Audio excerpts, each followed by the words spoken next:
Hello friends, आइए आज हम लोग आर्टिकल 238 से लेकर 263 तक जानेंगे और इसके साथ साथ भाग के बारे में जानेंगे कि किस किस भाग में कौन सा आर्टिकल आता है। तो सबसे पहले यहाँ पर हम चलते हैं भाग 7 में। देखिएगा, भाग 7 में जो है ना, कहा गया है इसमें लिस्ट ए के राज्य निरस्त या निरस्तित, यानी भाग 7 में कहा गया है कि लिस्ट ए के राज्य निरस्त या निरस्तित है भाग 7 में। और भाग 7 में देखिएगा आर्टिकल जो है 238 आता है। ठीक है, इसको क्या किया गया था, यानी 238 आर्टिकल जो है 7वां संविधान संशोधन अधिनियम 1956 के द्वारा क्या किया गया, निरस्त कर दिया गया। अब चलते हैं कि भाग 8। यहाँ पर भाग 8, तो भाग 8 में जो है इंडियन टेरिटोरी की चर्चा है। इंडियन टेरिटोरी का मतलब होता है केंद्र शासित प्रदेश। क्या होता है? केंद्र शासित प्रदेश।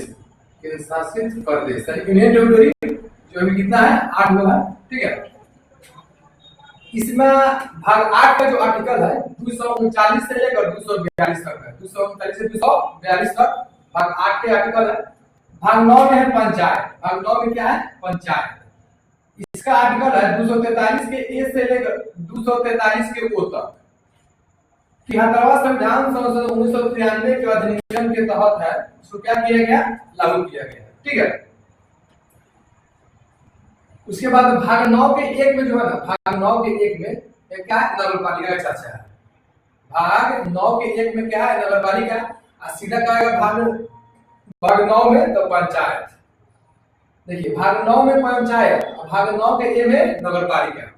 अब देखिएगा इसका आर्टिकल देखा जाए भाग 9 के ए में, तो 243 के 30 से लेकर 243 के जेड जी तक है।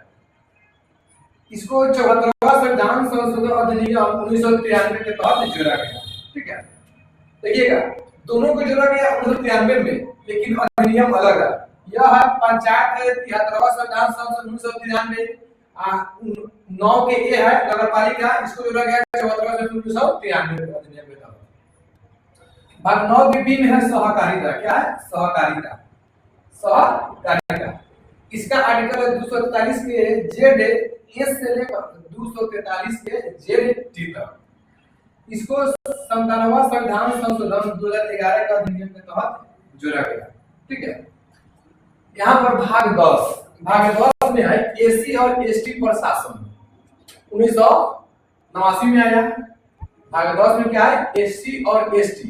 एससी के मतलब होता है अनुसूचित जाति और एसटी के मतलब होता है अनुसूचित जनजाति। अब देखिएगा 1989 में आया।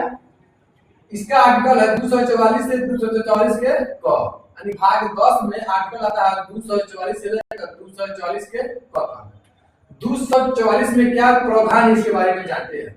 244 में कहा गया है कि एससी या एसटी यानी अनुसूचित जाति या जनजाति अधिनियम के तहत किसी भी दलित व्यक्ति को शिकायत करने पर पुलिस गिरफ्तार कर सकती है। अगर आप किसी दलित व्यक्ति के मतलब एससी या एसटी हो, अगर आप उसका शिकायत कर रहे हैं तो आपको पुलिस क्या कर सकती है, गिरफ्तार कर सकती है। ठीक है,